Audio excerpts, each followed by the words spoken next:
시청자 여러분 안녕하십니까. 시청자 여러분, 문재인 정권이 친문 언론 일색으로도 모자라서 언론에 아예 재갈을 물리겠다고 나섰습니다.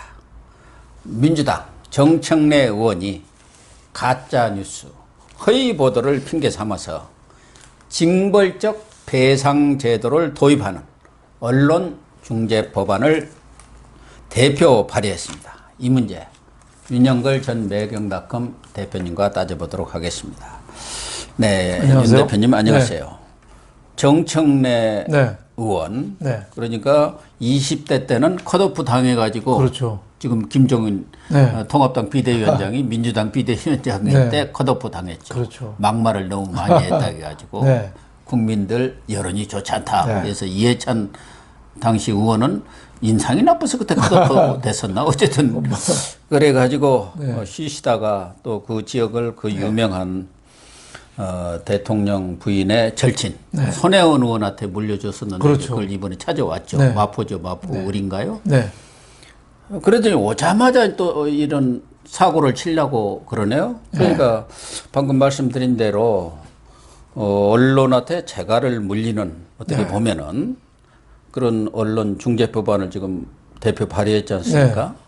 그러니까 기존에 법이 많이 있거든요. 많죠. 많이 손해배상도 있고 예. 뭐 여러 가지 그 선거 때는 선거법, 또 언론 보도는 언론중재법, 그리고 또 그 명예훼손은 또 형법에 다 법이 있어요. 그렇죠. 근데 명예훼손 새로 사상- 법을 만들어서 언론 보도로 악의적으로 인격권이 침해됐을 경우는 3배를 증배를 한다는 거예요. 3배. 예. 또 정청래 해설이 가관이에요. 생각 같아서는 300배 하고 싶은데 손해배상을 3배로 한 건 많이 참았다 그러고 있어요. 아니, 법안 만드는데 예. 의원이 자기 개인 감정 내세워서 이렇게 하는 겁니까? 그러니까 이건- 얼마 전에도 어떤 예. 판사 출신 의원이 예.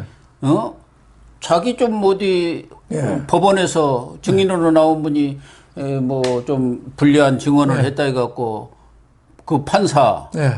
증언인으로 나온 예. 판사 탄핵해버리겠다. 그러니까 이게 거대 여당의 저 오만이 자꾸 드러나는 거죠. 정청래 의원이 그래도 한때는 그 뭐 표현의 자유를 많이 강조했던 사람 아니에요? 김종인 비대위원장이 컷오프 한 것도 막말 많이 해가지고 민주당 이미지가 다 퍼졌거든요. 예. 그래서 사실 안 한데 자기가 제일 많이 남에 대해서 그때 박근혜 대통령이나 뭐 이런 사람들한테 대해서 박근혜 뭐 별 얘기를 다 했잖아요. 바뀐 애들 네, 뭐 감옥으로 네. 교도소로 막 그래. 그런 얘기 해놓고 본인이 정작 의원이 되니까 상대방 표현의 자유를 하는데 이게 가장 큰 문제가 허위 왜곡 보도라는데 허위 왜곡 보도를 누가 판단합니까? 그러니까요. 예? 허위 판단을 그건 대법원에서도 함부로 안 해요. 그래서 제가 가평을 엊그저께 갔다 오는데 어느 건물 위에다가 큰 간판에 써놨더라고요. 누가 식당 주인 같던데 예. 사실과 의견은 다릅니다 이렇게 써놨더라고요. 그 사람 참 깨인 사람이라는 생각이 들어요. 그렇죠. 사실하고 의견하고 다른 거예요. 예. 그래서 얼마든지 의견을 할 수 있는데 이거를 사실이 아니다라고 하면서 저 처벌할 수 있다는 법을 만든다는 건 상당히 좀 위험한 얘기다. 그리고 진실하고 또 사실하고도 조금 다르거든요. 언론에서 하는 네. 가장 기본적인 일은 진실을 파헤치는 그렇죠. 겁니다. 진실을 규명하는 거죠. 그렇죠. 사실인데 네. 허위 사실이 얼마나 많습니까? 그렇죠. 정부에서 발표하는 거 네. 아니다 기다 하는데 나중에 보면 전혀 다른 상황으로 나오는 경우도 그렇죠. 너무 많이 봤죠. 눈에 똑바로 보여도 그게 사실이 아닌 경우가 있거든요. 박종철 군 고문치사를 해놓고 경찰이 그때 강민창 치안본부장 지금으로 말하면 경찰청장이 국회 나와서 뭐라고 했습니까? 턱 치죠 하고 죽었다는 거 아닙니까? 그건 사실이죠. 그렇게 발표하면 그게 진실입니까? 그렇죠. 그런 진실을 언론이 파헤쳤기 때문에 오늘은 그렇죠. 민주화를 이룬 거 그렇죠. 아닙니까? 조국 탄이라고 했잖아요. 그렇죠. 근데 언론이 다 파헤쳤어요. 조국의 그 여러 가지 비리 혐의들을 낱낱이 파헤쳐가지고 지금 조국도 재판을 받고 있는 거예요. 그러니까 정청래 법에 의하면은 조국 가족의 인권을 침해하는 허위 뉴스다. 그래서 징벌적 손해배상을 하겠다는 건데 말이 안 되는 거죠. 대법원에서 대법원에서 잡겠다는 거예요. 자기들 입맛에 대법원에서도 한번 위헌 판결 내린 적이 있어요. 뭐냐면 2010년에 전기통신기본법에 인터넷에 허위 사실을 유포할 경우에 처벌한다 이런 규정을 위헌이라고 했어요. 왜 그러냐면 허위 사실이라는 건 언제나 명백한 관념이 아니다. 현재는 거짓인 것으로 인식되지만 시간이 지나면 거짓이 사실이 되고 진실이 될 수도 있다 이거죠. 그래서 갈릴레오 천동설, 지동설도 그거 아니에요? 그럼요. 옛날에는 지구가 태양이라고 생각했는데 태양이 지구로 돈다고 생각했는데 이제 그게 아니고 지구가 돈다는 거 갈릴레이 아니에요? 네. 그처럼 역사적인 판단이나 하늘의 판단, 신의 판단에 맡겨야 될 거를 지금 몇 명의 위원들이 이건 거짓말이다라고 해서 징벌적 손해배상에서 한 사람을 매장한다. 굉장히 위험한 발상이죠. 이게 독재로 가는 첩경입니다. 독재로 그러면요. 가는. 네. 언론의 재갈을 물리는 것은 독재로 가겠다는 거예요. 그렇죠. 그렇지 않아도 지금 우리 언론 상황이 어디서 끽소리 하는 데가 뭐 몇 군데나 됩니까? 다 공중파도 그렇고 다 뭐 어떻게 보면은 제대로 된 언론이 없죠. 그러니까 두 가지가 지금 언론이 처해 있어요. 하나는 정권의 압력에 의해서 제대로 말을 못해요. 눈치 말을 보느라고. 못하죠. 예? 특히 방송 심하고요. 또 하나는 언론이 먹고 살기 어려우니까 기업이나 이런 데다가 이제 뭐 광고, 협찬 뭐 이런 거 요구를 좀 많이 하는 그런 그러니까 게 제 목소리를 못 내죠. 그렇죠. 제 목소리를 못 내는 거죠. 그래서 광고주에 의한 눈치 보기. 예? 그런 게 많죠. 그게 언론의 두 가지 지금 벽에 부딪혔는데 지금 자꾸 이렇게 언론을 재갈을 물리는 거를 정청래 같은 사람이 이렇게 나서서 하고 그거 과거 국회에서도 왜 누가 했었거든요. 그때 누구죠? 박강원 의원이 그때도 했었어요. 아니 또 이렇게 한다는 거는 이 법안도 정청래가 19대 때도 제출했다가 폐기가 됐어요. 그렇죠. 그건 누가 보더라도 언론 자유에 대한 네. 침해다. 네. 표현의 자유에 대한 침해다. 네. 이렇게 했었고 이 유튜버가 이제 작년 재작년부터 이 미디어 시장에 있어서 아주 유력한 미디어로 등장을 했지 않습니까? 보수 유튜버들이 적극적으로 문재인 정권을 좀 비판하니까 그러니까 그걸 못 봐가지고 민주당 허위 조작 뭐 정보 대책위 그 위원장이 박강호입니다. 그러니까 자기한테 옳은 소리 하면은 자기 듣기 싫은 소리 하면 허위 정보라고 하고 자기 좋은 얘기 하면은 이건 진실된 언론이라고 하고 그 판단은 자기네가 하면 안 되죠. 그래서 그때도 그 재갈을 물리기 위해서 법안을 내려고 했는데 여당 내에서도 그때만 해도 지금처럼 177석은 아니잖아요. 그렇죠. 그건 뭐 좀 성급하다 하고 마침 그때는 또 이낙연 총리가 당시 언론인 출신 아닙니까? 그래서 그 부분에 대해서는 좀 제동을 걸었어요. 제가 알기로는. 그건 그런 집권당에서 할 일은 아니다 해가지고 유야무야 했는데 이제 170석 딱 되고 나니까 겁나는 게 없는 거죠. 앞으로는 꼼짝 마라 언론. 속된 말로 눈에 뵈는 게 없는 거죠. 그러니까 정청래가 이렇게 앞장을 선 것 같은데 그 내용을 보니까 허위 사실을 인지하고 피해자에게 극심한 피해를 입힐 목적으로 왜곡 보도하는 것. 그러니까 조국에 대해서는 다 걸려요. 그리고 윤미향 그 위안부 거 다 걸리고 안 걸리는 거 없습니다. 이게 귀에 걸면 귀걸이, 코에 걸면 코걸이 식이거든요. 그리고 뭐 신라젠, 뭐 우리들 병원, 뭐 여러 새 정부 문정권 들어와서 여러 가지 권력형 비리 의혹이 있는 것들 다 이 징계 가짜 뉴스다, 허위 그렇죠. 뉴스다라고 이렇게 그렇죠. 들어가면은 그걸 어떻게 입증을 하겠습니까? 그렇죠. 지금 정권이 가장 큰 문제가 정의의 틀을 바꾸고 있거든요. 자기가 하면 정의가 부정이 정의가 돼요. 이게 꼴대를 옮겨버리는 거예요. 자기 마음대로. 조국에 대해서도 정의라고 하잖아요. 윤미향도 정의라고 하잖아요.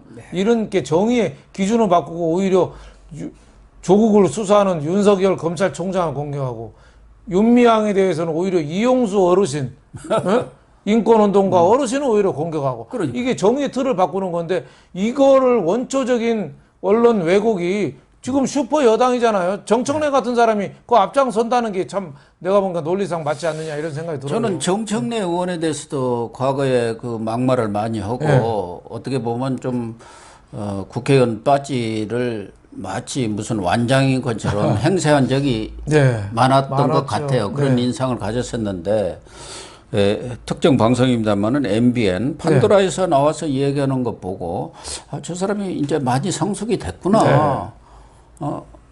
그렇게 판단을 했어요. 그랬는데 또 이제 빠지다니까 본색이 다시 나오네. 그렇죠. 이 사람은 안 변한 모양. 안 변하죠. 사람은 안 바뀐다는 게 딱 맞는 것 상황이 같아. 바뀔 때 그 본색이 나오는 거죠. 그래서 어느 재벌 회장이 그러더라고. 원판 불변의 법칙. 맞아요. 사람은 안 바뀐다. 예? 네, 안 하느님이 바뀌는 것 내리치는 벼락을 한 대 맞으면 바뀔지는 모르겠는데 사람은 안 바뀌더라. 그 상황에 따라서 예, 분식은 할 수가 그렇죠. 있는데 사람은 예, 근본적인 건 안 바뀌어. 가면을 쓸 수가 있는데 이 본바탕 그렇죠. 그건 바뀌지 않는구나. 네. 그런 생각이 불멸의 이번에 진리라는 생각이 듭니다. 지금 이런 부분도 지금 이해찬 대표가 얼마 전에 최근 언론에 대해서 특히 이제 윤미향 보도 뭐 이런 것을 지칭한 것 같은데 최고위원회에서 언론의 대응을 보니까 개탄스러운 상황이다. 이런 말을 딱 할 때, 야, 이게 뭔가 또 조짐이 심상치 않네. 저는 그런 직감이 딱 들더라고요. 그래도 이게 딱 나오네. 참. 그나마 조금 말을 하고 있는 일부 보수 언론이라든가 유튜버에다가 아주 그냥 확 그렇죠. 꼬매버리겠다는 거야, 입을. 그렇죠. 보수 유튜버라고 표현하면은 보수 진보가 되니까 그게 안 되고 정론 유튜버라고 그렇죠. 해야 됩니다. 우리 같은 경우는 뭐 우리 정론 고 박사님은 정론 유튜버 옳고 그런 거 판단해서 얘기해 주는 건데 그동안에도 이런 정론 유튜버들도 얼마나 탄압을 많이 받았습니까? 예? 노란 딱지 붙여서 광고 못하게 하고 여러 가지로 방해를 많이 했잖아요. 그런 것도 부족해가지고 이제는 징벌적 손해배상까지 청구하겠다. 참 역사가 거꾸로 간다 이런 생각이 듭니다.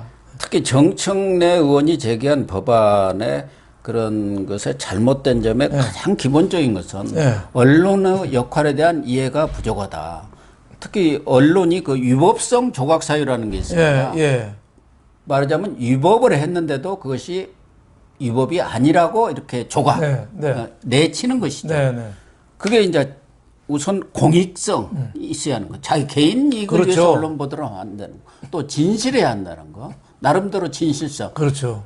그런데 언론이라는 게 무슨 수사기관도 아니고 그렇기 때문에 어떤 개연성이라는 게 늘 있지 않습니까? 범죄의 혐의가 있다. 그게 상당성이라는 것을 인정해 줍니다. 그렇죠. 언론 기자가 또 일반인이 볼 때 충분히 그럴 개연성, 상당성이 많다. 그렇게 판단해서 언론에 보도를 했으면 맞습니다. 위법하다고 판단하지 않는다.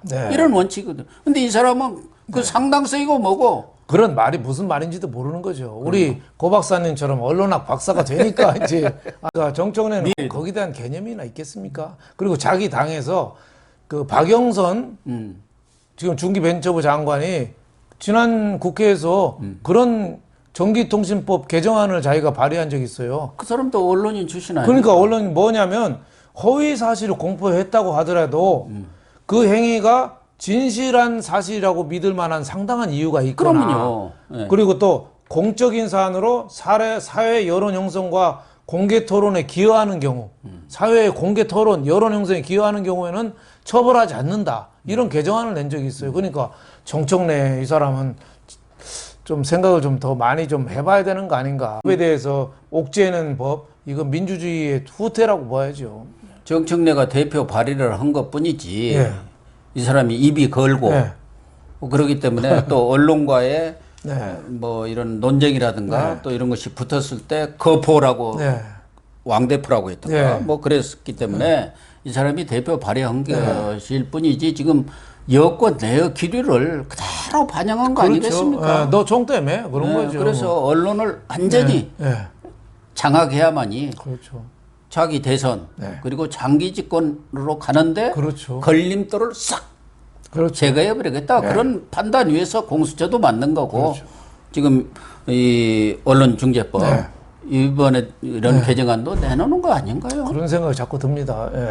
우리가 계획이 있는 거예요. 그런 부분에 관해서는 문재인 정권이 계획이 다 있구나 하는 생각이 북한에 관해서는 계획이 없는데 이 언론이라든지 차기 정권 연장, 정권 재창출 이런 거 관련해서는 주도 면밀한 계획하에 이게 언론에 대해서 자꾸 재갈을 물리는 거 아닌가 저는 이런 생각이 듭니다.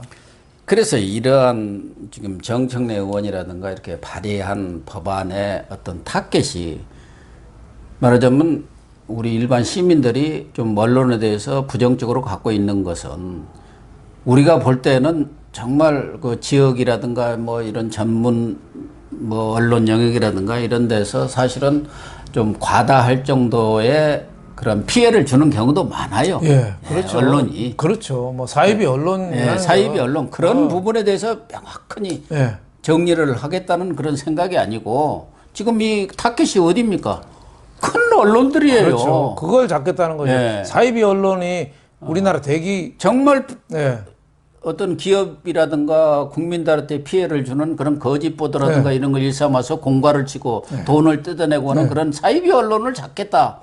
그런 것들은 좀 적폐청산 차원에서 정리하겠다. 그게 아니잖아요. 그렇죠. 그게 문제예요. 기업들 협찬 광고 요구하는 거. 제가 기업의 저 대외 창구 커뮤니케이션 역할 한다고 좀 갔었는데 사무실이 용산에 있었거든요. 가니까 돈 달라고 줄을 서는데 용산부터 서울역 시청까지 줄을 서더라고요. 그러니까 언론의 사이비 언론의 행패가 심한 건 사실이에요. 그리고 언론이 지금은 뭐 방송을 제외하고 일반 미디어들은 설립의 자유가 있지 않습니까? 그렇죠. 1인 미디어도 되고 뭐 모든 곳에서 그러다 보니까 너무 좀 언론이 남발이라 할까? 뭐 그런 것이 지금 그건 있죠. 심한 건 사실이에요. 1인 미디어 언론사가 지금 아마 일간지 매일 내는 언론사만도 수백 개입니다. 제가 몇 년 전에 강의할 때만 해도 300 몇 개더라고요. 우리는 언론사 하면 뭐 석간, 일간 뭐 해갖고 그 한 10여 개 정도가 언론사라고 생각하는데 그렇지 않아요. 매일 내는 이 신문만 하더라도 수백 개입니다. 그렇죠. 인터넷 언론까지 하면 수천 개, 뭐 5천 개, 만 개, 뭐 이렇게 몇만 개 돼버리고요. 인터넷으로 말하면. 그러니까 지금 정청래 이 법이 우리가 의도로 의심할 수밖에 없는 게 기존 대형 언론사들, 지금 문정권의 비판적인 언론사에 재갈을 물리려는 그런 시도가 있어서 그렇죠. 그래서 우리가 여기서 걱정을 하는 논의하고 거고. 걱정하는 거지. 정말 순수하게 언론의 자정 기능을 회복하기 위해서 여러 가지 뭐 사이비 언론이라든지 이런 대책을 내놓는다면 그건 어떻게 반대할 수 있겠습니까? 오히려 찬성해야 되죠. 어쨌든 이 부분에 대해서는 국회에서도 합리적인 논의가 있어야겠고 뭐 언론에 대한 뭐 어떤 규제를 한다면은 정말로 사이비 언론 같은 그런 언론들이 발붙이지 못하도록 하는 법안을 만드는 것 자체를 누가 그걸 반대하겠습니까? 그렇습니다. 그건 뭐 큰 언론이든 작은 언론이든 어디 가서 공갈치고 협박해갖고 언론이라는 매체를 이용해서 뭐 돈을 금전적 이득을 취한다든가 이런 건 있을 수가 없는 것이고 어디에 무슨 인사청탁이라 한다든가 그런 것에 대해서는 규제를 해야겠지만 언론의 본질적인 역할을 하는 것 자체를 막아보겠다는 이런 것은 독재 정권이나 있을 수 있는 거죠. 네, 시청자 여러분, 오늘 방송 마치도록 하겠습니다. 아무튼 언론 자유는 민주주의를 지키는 가장 핵심적이고 기본적인 자유입니다. 어느 선진국에서도 언론에 대해서 재갈을 물리고 귀를 막겠다는 그런 정권은 없습니다. 이 점 유념해 주시기를 부탁드립니다.